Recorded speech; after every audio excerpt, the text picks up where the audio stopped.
ensemble. Le numéro 36 sur vos cahiers, un chant qui nous rappelle de chercher le Seigneur avant toute chose. Ça paraît une folie pour ce monde. Hein. Dans ce monde, on se dit, ah non, je vais chercher avant de devenir riche, je vais chercher avant mes intérêts, après on verra Dieu. Hein. Bon, c'est le contraire. Avec le Seigneur, on cherche les intérêts du royaume de Dieu et tout le reste, Dieu est capable de nous le donner. C'est ça qui est formidable. Amen. Merci Seigneur. Numéro 36, cherchez d'abord le royaume de Dieu. Amen.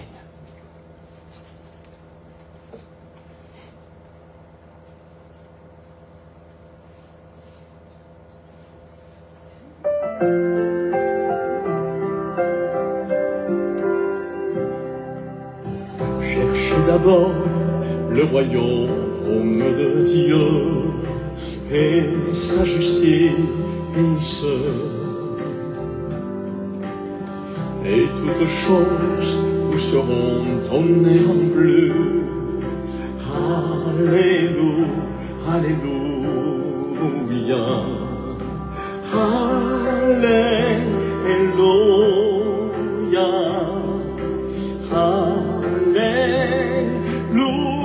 Alléluia, Alléluia, Alléluia. Seigneur, nourris-nous de ta parole dans cette soirée. Amen, Jésus. L'homme ne vivra pas de pain seulement, mais de toutes paroles qui sortent de la bouche de Dieu. Alléluia, Alléluia, Alléluia, Alléluia,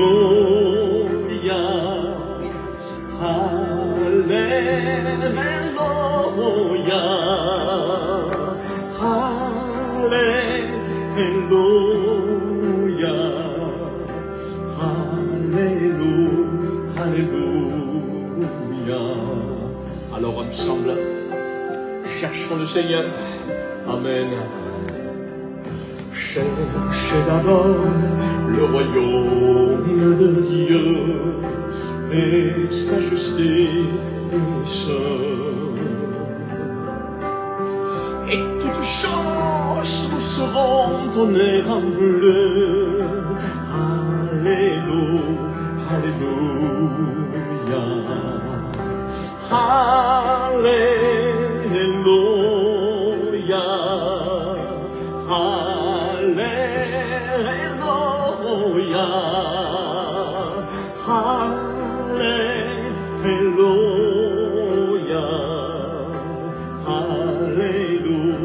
Alléluia, Alléluia, Alléluia, Alléluia, Alléluia,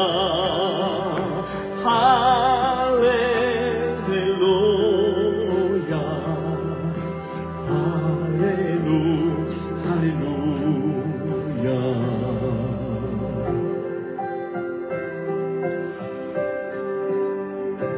Merci Seigneur. Merci Jésus. Et c'est vrai que nous ne sommes pas déçus lorsque nous cherchons le royaume de Dieu et sa justice. Nous ne sommes pas déçus. Le Seigneur est celui qui nous comble de tout. Certes avec des problèmes, certes avec des difficultés, tant que nous serons sur cette terre, c'est comme ça. Mais bientôt, il n'y aura plus de difficultés. Très bientôt, nous serons avec lui. Amen. Mais même sur cette terre, le Seigneur se propose d'être à nos côtés. Amen. Merci, Jésus. Allez, je vous invite à chanter ce 31, le numéro 31, qui nous rappelle que Jésus, il y a de cela plus de 2000 ans, a tout accompli sur la croix. C'est lui qui a accompli la dernière Pâque. Et oui, il est notre agneau pascal, lui. Il est notre Pâque. Amen. Le numéro 31.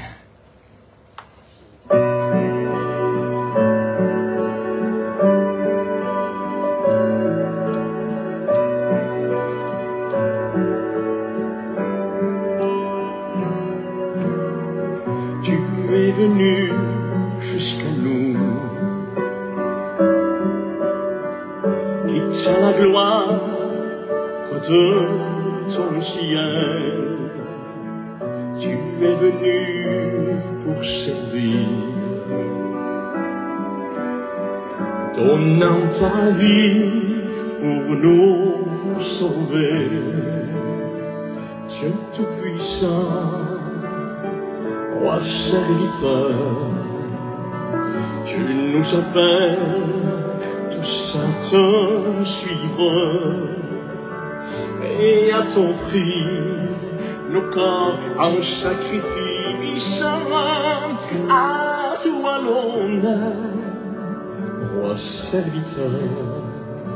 Et on se rappelle dans le jardin de douleur, le jardin de Gethsémane, où mon fardeau brisa ton bon cœur.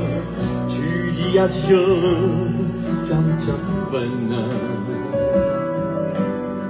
ta volonté et non la mienne. Dieu tout-puissant, roi serviteur, tu nous appelles tous à te suivre. Tu es d'accord? Et à t'offrir nos corps en sacrifice. À toi l'honneur, roi serviteur. Et on se rappelle ce soir, voyez ses mains et ses pieds, pour nous témoins du sacrifice, les mains qui tenaient la terre, ce livre au clou de la colère. Dieu tout-puissant, roi serviteur, tu nous appelles tous à te suivre et à t'offrir nos corps en sacrifice.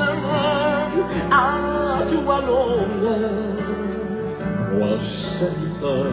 Et désormais, ensemble, apprenons donc à servir, en laissant Christ régner en nous, car en aimant nos prochains, nous accomplissons toute la loi. C'est Jésus-Christ que nous servirons. Dieu tout-puissant, roi serviteur, tu nous appelles tous à te suivre et à t'offrir nos corps en sacrifice. À toi l'honneur, roi serviteur, Dieu tout-puissant, roi serviteur, tu nous appelles tous à te suivre et à t'offrir nos corps en sacrifice. À toi l'honneur, roi serviteur. Amen. Merci Seigneur, que Dieu soit glorifié. On va écouter Diego, qu'il puisse nous dire quelques mots de témoignage. Lui aussi, hein, il a rencontré le Seigneur et lui aussi, il a dit Seigneur, je vais te suivre maintenant. Hein. Amen. Gloire à Dieu.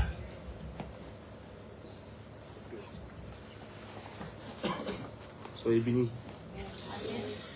Il y a 7 ans de ça à peu près, je m'avais joué au ballon avec des frères en Christ, avec les compagnes et tout ça. Et d'un coup, il me rentre comme un coup de soleil, mais dans la tête. Et avec le respect, je vous dis que je vomissais, j'étais pas bien, je faisais des malaises.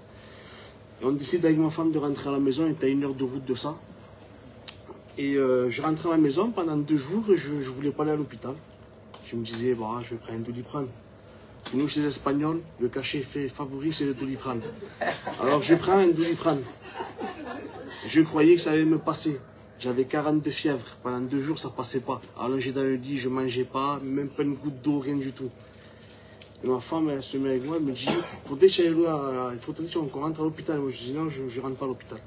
Je suis pas un faible. Moi, pour ceux qui vont à l'hôpital, pour moi, c'était des faibles. Et elle s'énerve avec moi, elle appelle ma tante.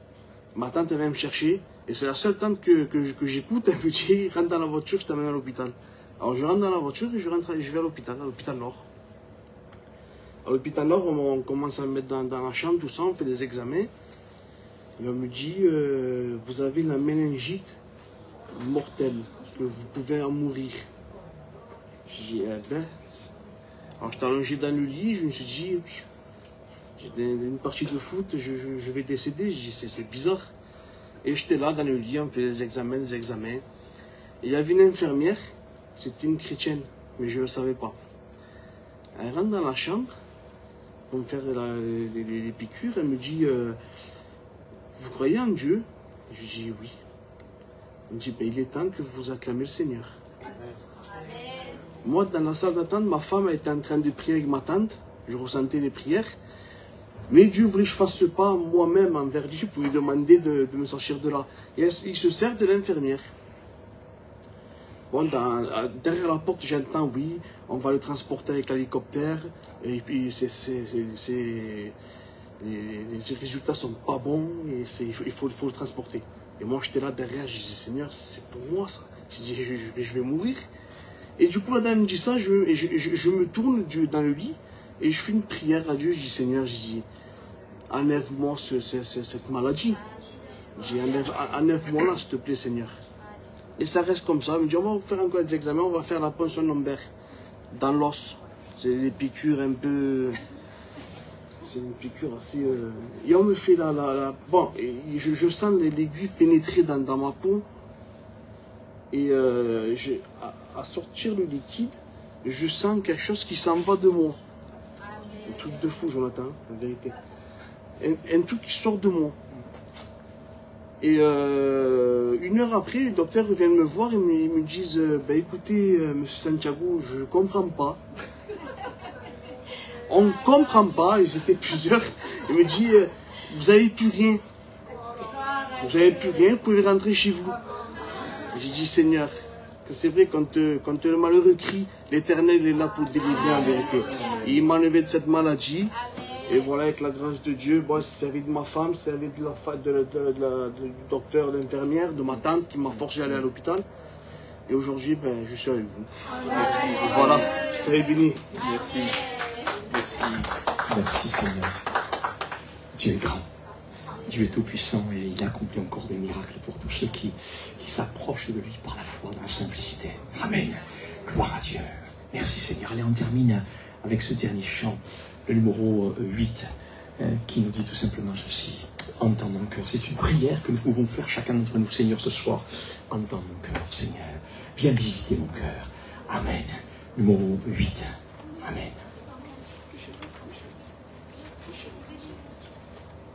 Oui. Pardon. 2 secondes. Oui, alors pendant ce chant, on va passer pour les offrandes. Merci Seigneur. Alors il y a le panier par ici. Voilà. Numéro 8.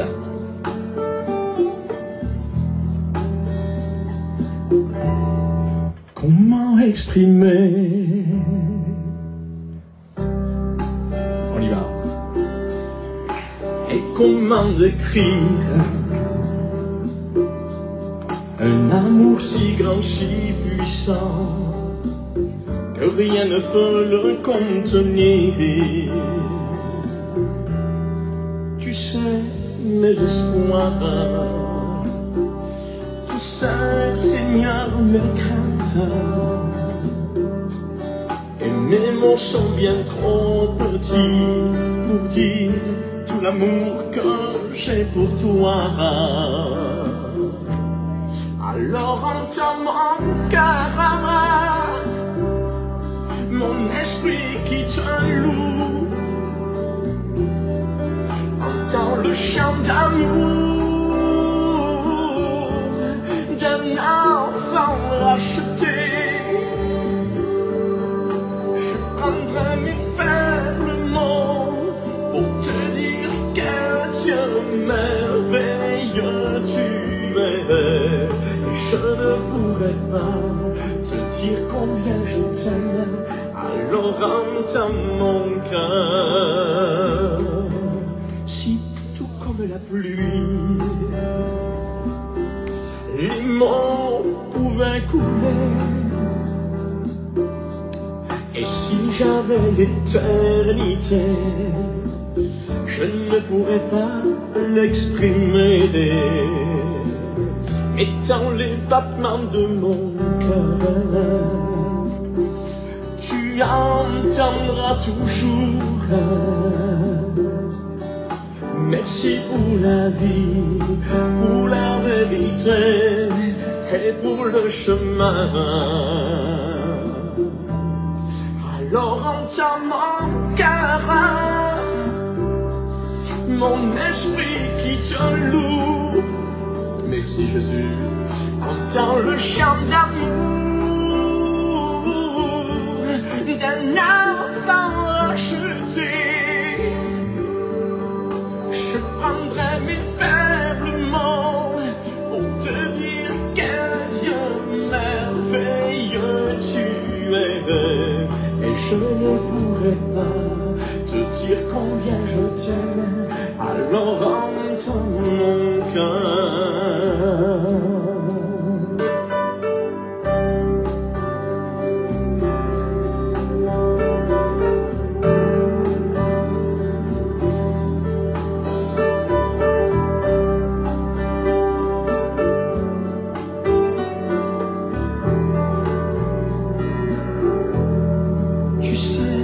Nos espoirs, Seigneur, tu sais nos craintes, et nos mots sont bien trop petits pour dire tout l'amour que nous avons.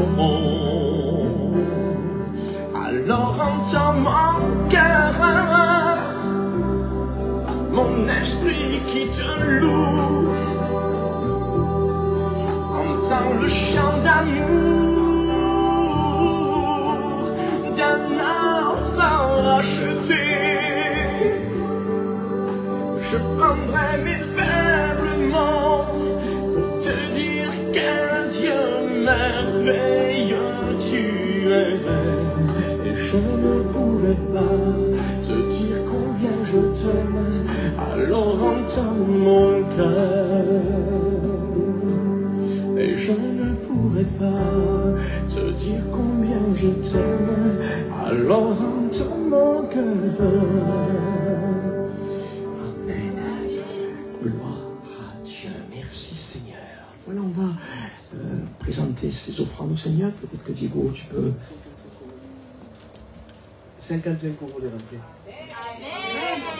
Merci. Gloire à Dieu. Merci Jésus. Voilà, nous donnons les sommes pour que ce soit clair et transparent devant vous. Voilà, on va demander à Diego de prier pour ces offrandes. Amen. Merci Jésus. Merci Seigneur, parce qu'encore une fois Seigneur, nous sommes Seigneur dans ta maison Jésus. Nous allons Seigneur passer un moment Seigneur dans ta présence. Merci Jésus. Nous demandons Seigneur pour ces offrandes. Merci. Merci Seigneur parce que tu les multiplies, Père.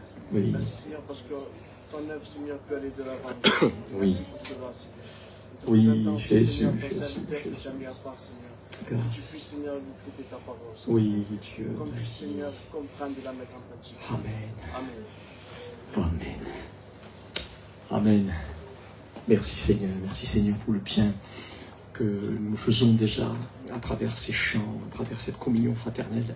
On est bien ensemble, une petite heure ensemble, ça vaut le coup, quoi. Ça vaut mieux que 1000 heures tout seul, et puis dans des endroits où des fois ça nous fait plus de mal que de bien.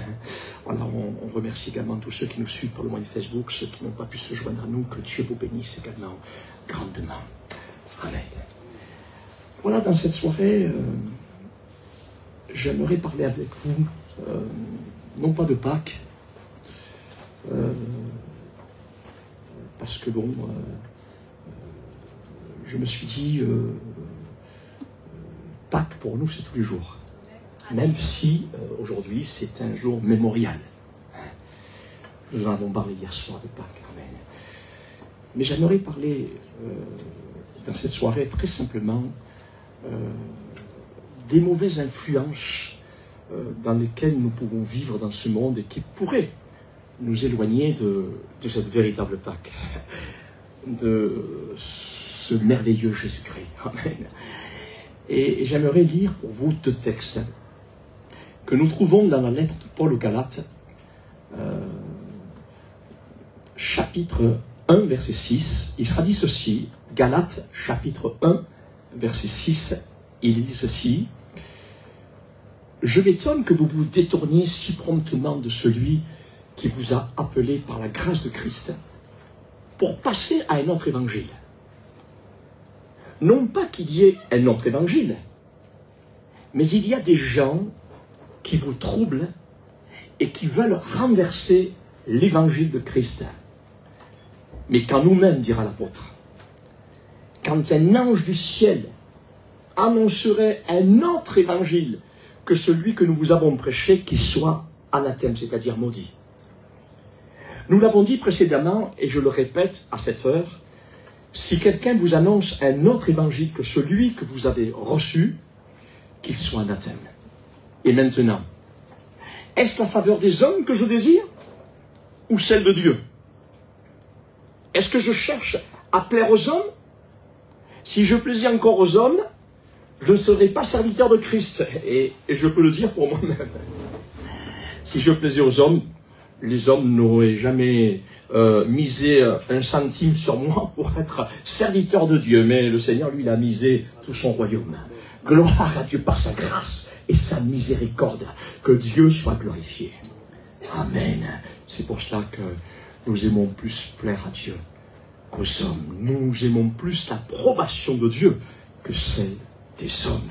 Amen.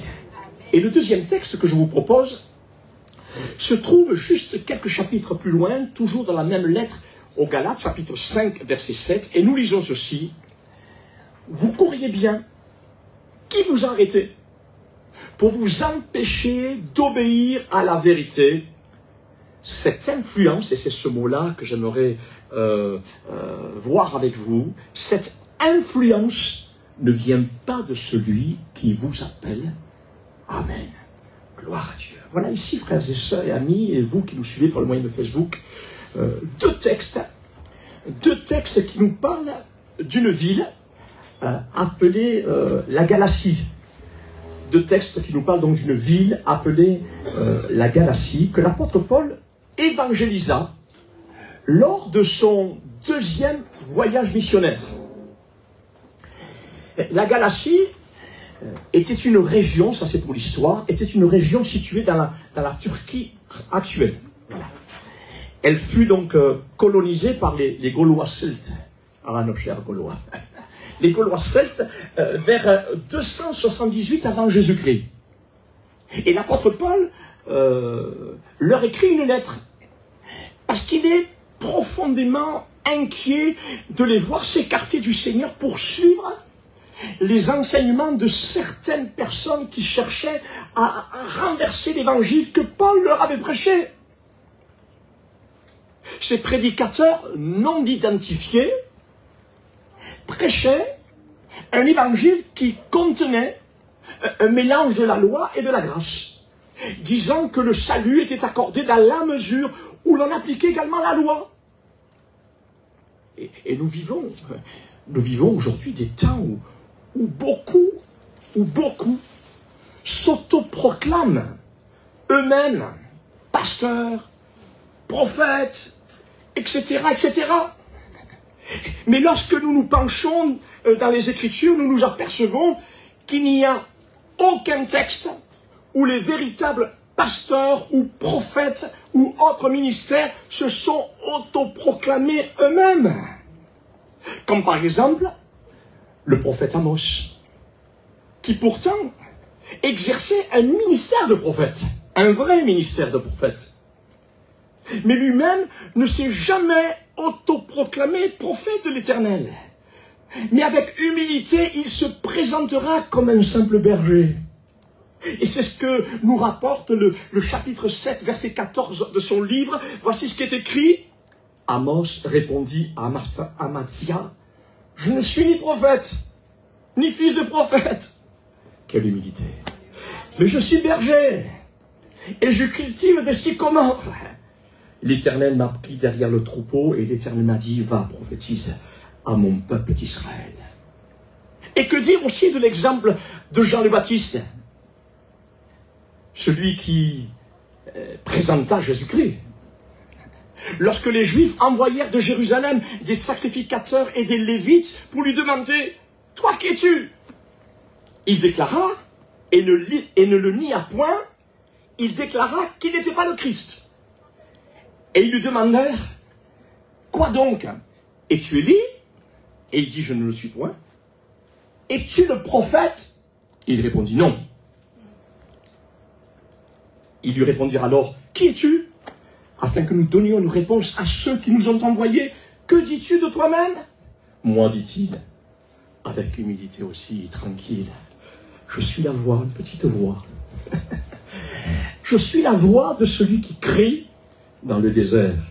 Aplanissez le chemin du Seigneur, comme a dit Ésaïe le prophète. Et nous remarquons ici que Jean-Baptiste ne se met pas en avant en s'autoproclamant prophète, mais il se contente de dire simplement qu'il est une voix qui crie dans le désert le message du Seigneur. Mais plus tard, vous allez voir, mais plus tard, quelqu'un d'important, le plus important, c'est Jésus lui-même, qui parlera de lui comme étant l'un des plus grands prophètes que notre terre ait pu porter avant la venue du Seigneur sur cette terre.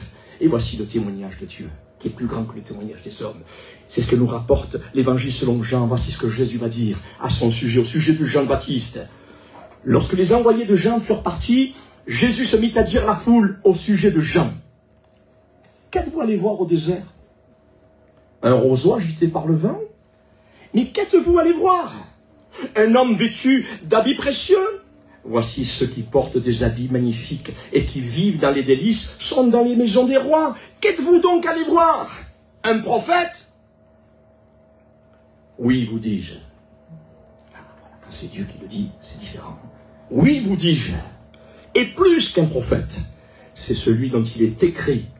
Voici, j'envoie mon messager devant ta face pour préparer ton chemin devant toi. Je vous le dis, parmi ceux qui sont nés de femmes, il n'y en a point eu de plus grand que Jean. Quel bel éloge que Jésus a donné à cet homme. Gloire à Dieu.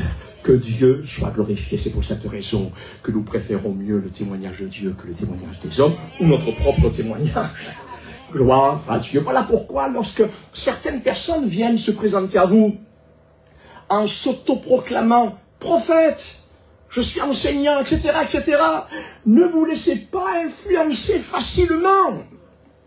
Comme le fit cet homme de Dieu de la Bible qui fut séduit par un homme qui se disait prophète, et celui-ci le détourna par ses paroles, au point que l'homme de Dieu fut séduit et mourut, tué par un lion. Et c'est ce que nous rapporte le premier livre des Rois, chapitre 13, verset 18.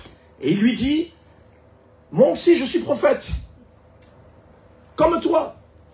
Et un ange m'a parlé de la part de l'Éternel et m'a dit, c'est le faux prophète qui parlait, ramène-le avec toi dans ta maison et qu'il mange du pain et boive de l'eau. Il lui mentait, la Bible dit, il lui mentait. Alors que Dieu lui avait dit auparavant, à cet homme de Dieu, de ne s'arrêter ni de manger chez personne. Mais là, l'homme de Dieu se laisse séduire facilement par ce faux prophète. Et le texte nous dit qu'après avoir mangé et bu avec ce faux prophète, l'homme de Dieu s'en alla et il fut rencontré dans le chemin par un lion qui le tua. Image de Satan, lequel est là comme un lion rugissant, cherchant qui se laissera dévorer. Ce qui veut dire aussi que nous sommes bien souvent responsables de nos échecs dans notre vie spirituelle. Parce que nous sommes bien souvent facilement influençable, comme on le dit aujourd'hui, le dernier qui parle a raison. Et voilà. Il ne faut pas qu'il en soit ainsi, frères et sœurs amis. Voilà pourquoi Paul, dans notre texte d'introduction, Paul dira, mais quand nous-mêmes, quand un ange du ciel annoncerait notre évangile que celui que nous avons prêché, qu'il soit anathème. Amen. Ce qui veut dire que nous ne devons pas dire Amen à tout. On ne doit pas dire Amen à tout. On ne doit pas dire Amen à tout ce que nous entendons. Mais tout ce que nous entendons doit être filtré par la parole de Dieu dans son ensemble. Et c'est ce qui est dit de certaines personnes d'une ville appelée Bérée, dans le livre des Actes des Apôtres, chapitre 17, verset 10. Il nous est dit qu'ils examinaient les Écritures pour savoir si l'apôtre Paul se conformait à ce qui était écrit. Et puis l'apôtre Paul était quand même une pointure dans la prédication. Mais ces hommes, ils examinaient quand même si Paul ne se trompait pas ou s'il disait quelque chose qui n'était pas conforme à la parole de Dieu. Voici ce que nous lisons. Aussitôt les frères firent partir de nuit Paul et Silas pour Bérée. Lorsqu'ils furent arrivés, ils entrèrent dans la synagogue des Juifs. Ces Juifs avaient des sentiments plus nobles que ceux de Thessalonique. Ils reçurent la parole avec beaucoup d'empressement et ils examinaient chaque jour les Écritures pour voir si ce qu'on leur disait était exact. Amen. Ainsi doit être notre attitude. À vous comme moi. Amen. Car sinon, nous risquons, comme les membres de l'église de Galatie, dont nous avons fait le récit en introduction, d'être entraînés dans toutes sortes de fausses doctrines. Les croyants galates étaient en train de retourner leur veste. Et ils désertaient la vérité très peu de temps après l'avoir acceptée avec beaucoup d'enthousiasme. Et nous remarquons ici que l'église de Galate était jeune dans la foi. Ils étaient jeunes dans la foi. Et voyez-vous, pour prendre une image sur la nature, moi j'aime bien regarder les reportages de la nature, j'aime beaucoup ça. Et pour prendre donc une image sur la nature, afin que nous comprenions les tactiques du diable, j'aimerais vous parler du lion. Du lion. Les lions sont des prédateurs féroces, qui traquent souvent leurs proies avant de les attaquer. Et leurs attaques provoquent la panique et la dispersion des proies. Ce qui permet aux lions d'isoler et d'attaquer un individu plus faible ou plus lent, comme par exemple un jeune buffle. Et c'est ainsi qu'un très jeune buffle est une proie facile pour une lionne qui est plus robuste pour nourrir ses petits. Ils sont malins, hein? Et ainsi en est-il pour ceux qui sont jeunes dans la foi. Ou pour les œuvres qui sont nouvelles, comme Orgon, comme Marseille aussi, je peux dire, comme Perpignan qui vient juste d'ouvrir. Eh oui, et autre ville que Dieu nous donnera. Nous voulons redoubler de vigilance afin de ne laisser aucun accès à Satan dans notre vie ou dans nos communautés par l'intrusion de certaines personnes qui viendraient au nom de Dieu mettre le trouble parmi nous de différentes manières pour nous influencer d'une mauvaise influence. Et c'est pour cette raison que Paul intervint dans sa lettre en disant ceci dans ce deuxième texte que nous avons lu ensemble en introduction. Vous courriez bien, vous avez bien commencé. Vous avez bien commencé. Mais qui vous a arrêté pour vous empêcher d'obéir à la vérité? Cette influence ne vient pas de celui qui vous appelle. Gloire à Dieu. Et ce qui m'a interpellé dans ce texte, vous l'avez compris, je l'ai dit en introduction, c'est le mot influence. Influence. Et c'est ce qui a détourné les chrétiens de la Galatie de la vérité de l'évangile de Jésus-Christ que Paul leur avait apporté. Mais qu'est-ce que l'influence?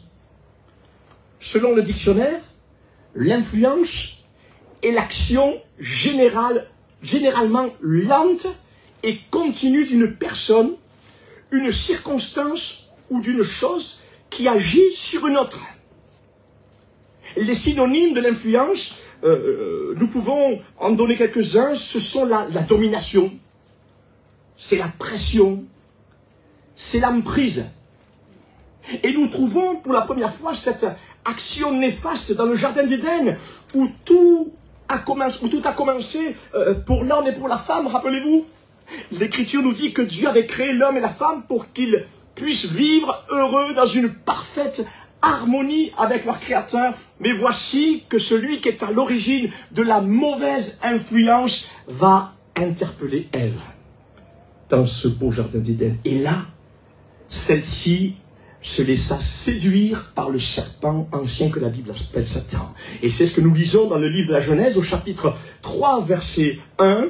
Le serpent était le plus rusé de tous les animaux des champs que l'Éternel Dieu avait fait. Et il dit à la femme, Dieu a-t-il réellement dit, vous ne mangerez pas de tous les arbres du jardin? Et la femme répondit au serpent, nous mangeons du fruit des arbres du jardin, mais quant au fruit de l'arbre qui est au milieu du jardin, Dieu a dit, vous n'en mangerez point et vous n'y toucherez point, de peur que vous ne mouriez. Et alors le serpent dit à la femme, vous ne mourrez point. La femme vit que l'arbre était bon à manger, agréable à la vue, et qu'il était précieux pour ouvrir l'intelligence. Elle prit de son fruit et en mangea, et elle en donna aussi à son mari qui était auprès d'elle, et il en mangea. Et c'est ainsi que par la suite, toute notre humanité fut entraînée par cette mauvaise influence. Car l'Écriture nous dit que tous les hommes ont péché en se laissant séduire et influencer par la voix du séducteur. Et la première des choses que nous remarquons ici, c'est que Ève a prêté attention à ce que le serpent lui disait et qui était contraire à ce que Dieu avait dit à Adam. Quelque temps auparavant, dans le livre de la Genèse, au chapitre 2, verset 16, nous lisons ceci. L'Éternel Dieu donna cet ordre à l'homme. En premier. Tu pourras manger de tous les arbres du jardin, mais tu ne mangeras pas de l'arbre de la connaissance du bien et du mal, car le jour où tu en mangeras, tu mourras. Et sûrement que Adam a partagé ce conseil avec sa femme. Et nous pouvons dire donc que la mauvaise influence a atteint le cœur de Adam et de Ève aussi. Parce que tous deux ont désobéi à ce que Dieu leur avait ordonné. Voyez-vous, frères et sœurs, la désobéissance à la parole de Dieu a toujours été la cause majeure du malheur de l'homme et de la femme dans toutes les générations. Dans toutes les générations. Et voilà pourquoi dans cette soirée, nous voulons être de ceux, et je crois que vous êtes de ceux-là, être de ceux qui écoutent la parole de Dieu avec un cœur docile. Amen. Gloire à Dieu. Je regarde Tanguy et puis son regard me dit oui, c'est ce que je veux. Amen. Gloire à Dieu. Oui, nous voulons être de ceux qui écoutent la parole de Dieu avec un cœur docile et surtout obéissant, afin de ne pas nous laisser entraîner par les mauvaises influences de Satan. Amen. Vous êtes d'accord? Amen. Vous courriez bien, dira l'apôtre, qui vous a arrêté pour vous empêcher d'obéir à la vérité. Cette influence ne vient pas de celui qui vous appelle. On peut parler aussi, par exemple, de la mauvaise influence de la télévision, d'Internet, des différents réseaux comme Facebook, TikTok, etc., etc. Alors, je ne dis pas qu'il ne faut pas se servir de ça. Moi, je m'en sers. Je ne dis pas qu'il ne faut pas s'en servir pour annoncer l'évangile de Jésus-Christ. Et je rends gloire à Dieu pour cette technologie qui nous donne d'atteindre le monde entier. Mais de là à papillonner toute la journée sur ces réseaux sociaux pour trouver une nouveauté spirituelle à se mettre sous la dent, C'est cela qui peut devenir dangereux pour notre vie spirituelle. Ah oui. Eh oui. C'est ça qui peut devenir dangereux. Et nous vivons dans des temps spirituels où beaucoup de croyants, y compris évangéliques,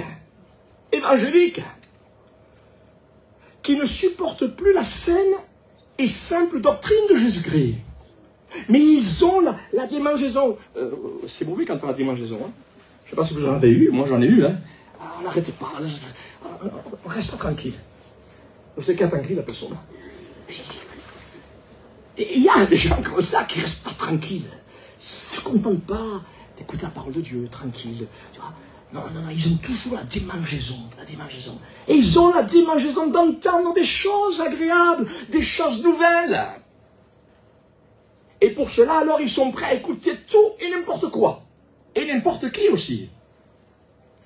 Voilà pourquoi il nous faut prendre garde à ne pas nous laisser séduire et influencer à travers tous ces réseaux sociaux. Amen. Gloire à Dieu. Je voudrais terminer en disant que nous pouvons parler également de la mauvaise influence de certaines personnes. Oui. Qui sont là pour nous détourner de tout ce qui est bon pour notre vie. D'où l'importance aussi de s'éloigner de toute mauvaise compagnie. Voilà, ça ne veut pas dire par là qu'il faut, comment dire cela, se séparer complètement des personnes. On a nos familles, on peut avoir des connaissances dans notre travail. Vous comprenez ce que je veux dire, mais nous devons prendre garde à faire attention avec qui nous marchons. Voilà, c'est important. Voyez-vous, être influençable, c'est être flexible. C'est être malléable. Voire même manipulable. Et c'est ce qui se passa pour les chrétiens de Galate, lesquels furent influencés, manipulés par les faux enseignements de ces prédicateurs de passage, non identifiés. Et c'est ce que Paul dira à l'église des Galates. Je m'étonne, dira-t-il, que vous vous détourniez si promptement de celui qui vous a appelé par la grâce de Christ pour passer à un autre évangile. Non pas qu'il y ait un autre évangile, mais il y a des gens qui vous troublent et qui veulent renverser l'évangile de Christ. Donc, frères et sœurs et amis, il n'y a pas 36 000 façons de suivre le Seigneur. Il n'y en a pas 36 000. Alors, c'est vrai que chacun a son expérience. On est tous uniques. C'est vrai. On n'est pas tous les mêmes. Chacun a son parcours. Moi, j'ai mon parcours. Diego a son parcours. Mon fils a son parcours aussi, que j'aime tant. Ça me passe ça. Gloire à Dieu. Et tous les autres qui sont ici, on a tous notre parcours. Mais il n'y a pas 36 000 façons de suivre le Seigneur. Il n'y a pas 36 000 façons d'interpréter les Écritures. C'est pas vrai.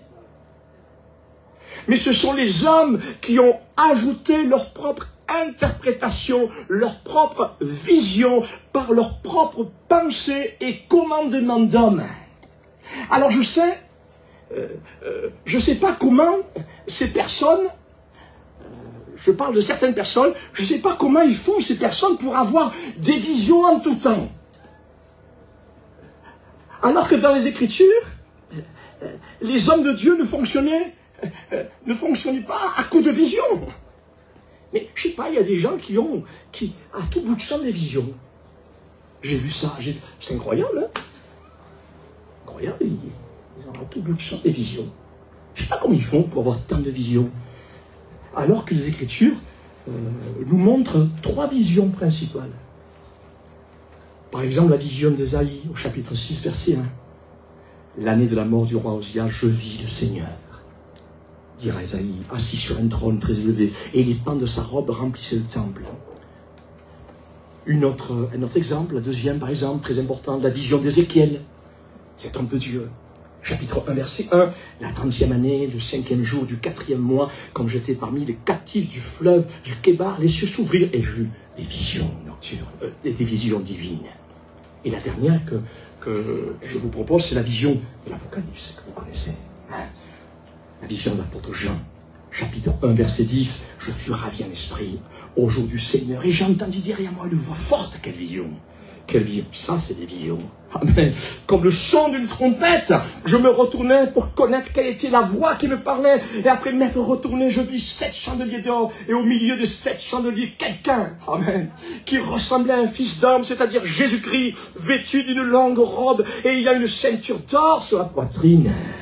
Et ce qu'il nous faut souligner, c'est que chaque vision que je viens d'énumérer, chaque vision que Dieu a donnée à ses serviteurs a toujours été en accord avec la parole de Dieu. Ce qui veut dire qu'il nous faut examiner toutes choses, et même les visions.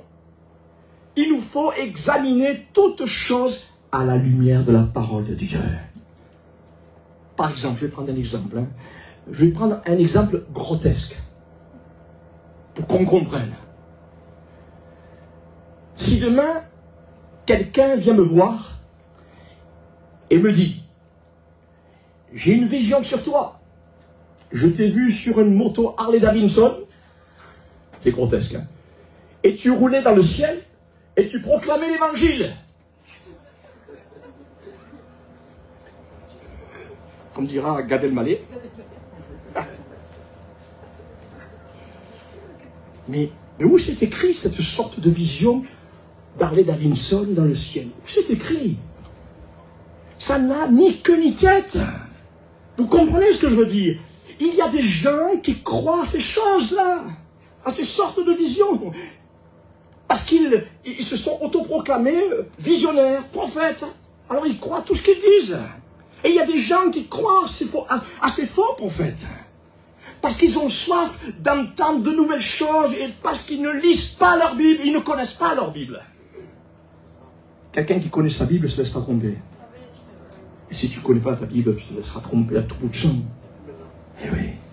Et c'est à cause de cela qu'il y a toutes sortes de religions, de divisions et de sectes pernicieuses dans ce vaste monde religieux, y compris évangélique. Eh oui. Non. Ce n'est pas la Bible qui doit s'adapter à notre génération. Mais c'est notre génération qui doit s'adapter à la Bible, à ce que Dieu nous dit à travers sa parole. Parce que la Bible ne change pas. Jésus ne change pas. Et sa parole non plus. Amen. Alors donc, dans cette soirée, que nous puissions être de ceux qui ne se laissent pas influencer facilement. Que nous puissions être de ceux qui avons notre Bible là, dans le cœur, que nous la lisions autant que ça soit possible, que nous l'étudions, que nous la méditions, afin de ne pas être trompés. Amen. Que Dieu nous soit glorifié. Je vous invite à la prière quelques instants. Merci Seigneur. Merci pour ces quelques conseils, Seigneur, que tu nous donnes encore ce soir.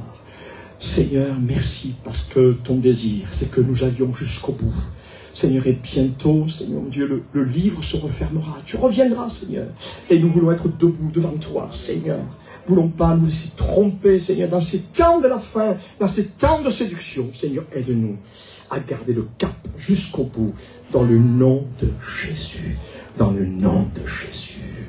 Amen. Prions quelques instants. Amen. Gloire à Dieu. Gloire à toi, Seigneur, à l'hiver, ta parole, Seigneur.